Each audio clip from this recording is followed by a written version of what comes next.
All right, let's get into this. We're seeing obviously the prices are going up in Yeah. Pittsburgh. What's the ceiling on this, or is there one? Um, I like to tell people there's a soft ceiling. I mean, there's all the calculations an analyst can think of, the probabilities that I have in my head, the likelihood, the amount of pressure, right? There's a growing amount of pressure for a president that's very pro energy, drill baby drill, low gas prices. 2 weeks ago, he was touting sub $2 prices. So this is going to be a big thorn in his side, and that is going to be an amount of pressure. So when I say there's a soft ceiling, it's like, it would defy logic that the president would continue to maybe do less when he could do more. So I don't think Pittsburgh's yet going to get to $4 a gallon. I think it could get close, especially with the seasonal trends that we see coming in the weeks ahead. Areas of the Northeast are the last to make or start the transition to summer gasoline, so it hasn't happened yet. But when that does happen, it's going to be a jolt of another 15 to 30 cents on top of what we're already seeing, which in Pittsburgh, prices up 27 cents a gallon in the last week.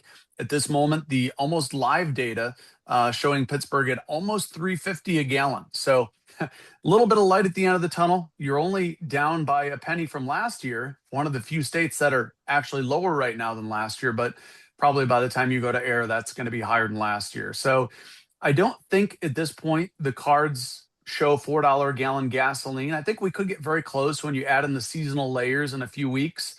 Right now, the price of oil is up another 4%, 4.5%. So there is the evolution to this situation. This is a big problem, and I think the market is starting to react to it, is that the Strait of Hormuz is vital for 20 to 25 million barrels of oil production every day. You can't make up for lost time very easily.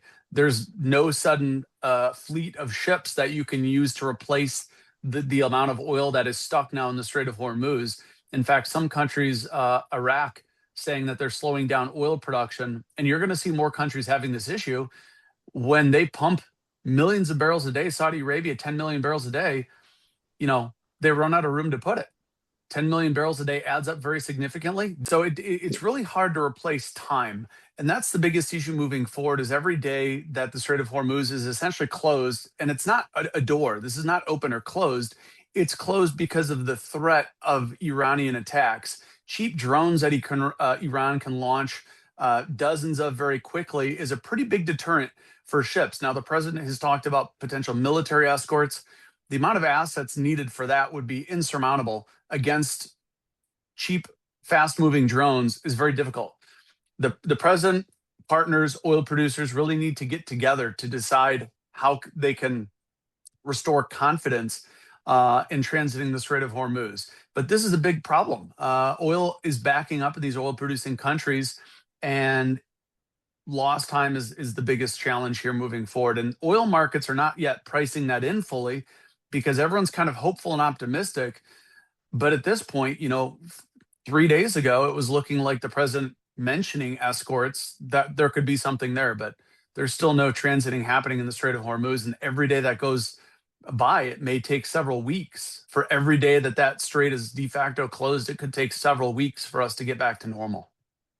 All right, so let me ask this. And it's like, okay, the war started on Saturday, right? Yeah. And is escalating. And yes, the Strait of Hormuz is shut off. The oil tankers can't get through. But the fact is, the gasoline that is in the pipeline that is going to the gas station was already there and in the pipeline prior to the war. But all of a sudden, we're being charged more for gasoline that was already in the system and coming to the gas stations before the war started. Why does the price jump now, even though that gas was really unaffected by the war? Well, there's a lot of confusion between futures prices, which is oil for April delivery. There's hedging strategies. At the end of the day, oil prices are market determined. They're not frozen in time. You don't get to wait to pass this along. The world we live in, with technology, with the way people can react very quickly, oil is market determined price. Kind of like when you go to a fine restaurant, seafood, when you have a fine seafood meal, you don't know what the catch of the day is going to be. It's flown in immediately. And you just don't know. So restaurants assess it at the market price. Oil is very similar. You see prices for future contracts, but many Americans don't know it's the spot market that influences the future price of oil. It's not the other way around. And the problem is there's not a lot of transparency with spot prices. A lot of the time, like stock markets, if you want the live stock quote, you have to pay for that. We'll show you a 15 or 30-minute delayed quote, but that's kind of a transparency issue that has led many Americans to thinking that the futures price, the price in a month, is the price that people are paying now. It's actually not the reality. Gas stations, oil prices today, whatever is happening in the energy market today will be assessed by the station later tonight. In fact, many stations, if oil is up 5% today, stations and their owners are getting notifications on their phones that their price is about to go up. So it's very much a market priced system. There's hedging, there's futures, but unfortunately, the convoluted mess is that at the end of the day, oil prices are reassessed based on any minute by minute, hour by hour market changes, and it's been that way for a very long time. I think a lot of folks look at this and think, well, that gas station is gouging us because there's a possibility. And they're not gouging us on what they're having to pay for the gasoline that's coming in the truck. They just know it's going to go up. So we're going to go ahead and raise the prices now. There's a lot of eyes that are very eager to prosecute that type of price fixing or collusion. Attorney generals would love to pounce on that. Stations are simply trying to pass along their costs. They don't care. In fact, by the way, many stations despise prices in this environment more than you and I. They take it on the chin. They have to deal with angry customers, drive-offs, thefts, because a lot of people wrongly believe that stations just want to charge more. Stations are trying to stay ahead of it, just like you and I are rushing to fill our tanks today. Stations are doing exactly the same. The problem is what happens in the energy market right now is something that they will have to pay for in a matter of 6 to 8 hours. So they're trying to get ahead of it. And a lot of the time, stations find it difficult to raise prices as quickly as they go up because their competitors may not be buying today. They may not be buying tomorrow. So their competitors hold a lower price and their cost might go up 30 cents, but they only are able to raise 10 cents because nobody's going to even pay 10 cents more for their gasoline when their competitor's cheaper. So there's a lot of difficulties here. I have to, I sympathize with both motorists and gas stations. Being an analyst, being able to see both sides, gas stations are not out to profit from this situation at all. They're just trying to operate a business. There's a lot of eyes watching this situation, eager to prosecute. Stations are just trying to stay ahead of it and keep their business doors open. When you say that the Pittsburgh average is 350 and then go on GasBuddy and start looking around, you see a lot of stations that are a lot less than 350. Is this an atmosphere where topping off while you're seeing prices lower is advisable? I mean, it depends. We're not talking about anywhere near record-setting prices, but as an analyst, my gut instinct is to say if I'm at a half a tank, I'll probably top off as I did the other day before I went to the airport. So, it's a tempting mentality, but I have to, I'd like to say and deliver some clarity for people. We've seen prices spike more dramatically to higher levels than what we're going to see based on where I am, where my mind is right now, watching everything as it's developed. Obviously, as an analyst, I don't have guarantees, but I'd be shocked if prices went up dramatically from where they are today. Having said that, that's based on my expected outcomes, my determination of how much pressure I think is going to build on the president and oil-producing countries to act. I could be wrong. I've been surprised before, but if you have more than 3/4 of a tank, there's not really any reason. And if every American wanted topped off their tank, we'd be in a lot more trouble because the supply situation is not meant for that type of refill. Set aside a couple more bucks for your next fill up, but that's really it for now. What goes up eventually comes down. How many times have prices skyrocketed? The Russian-Ukraine situation, it was temporary.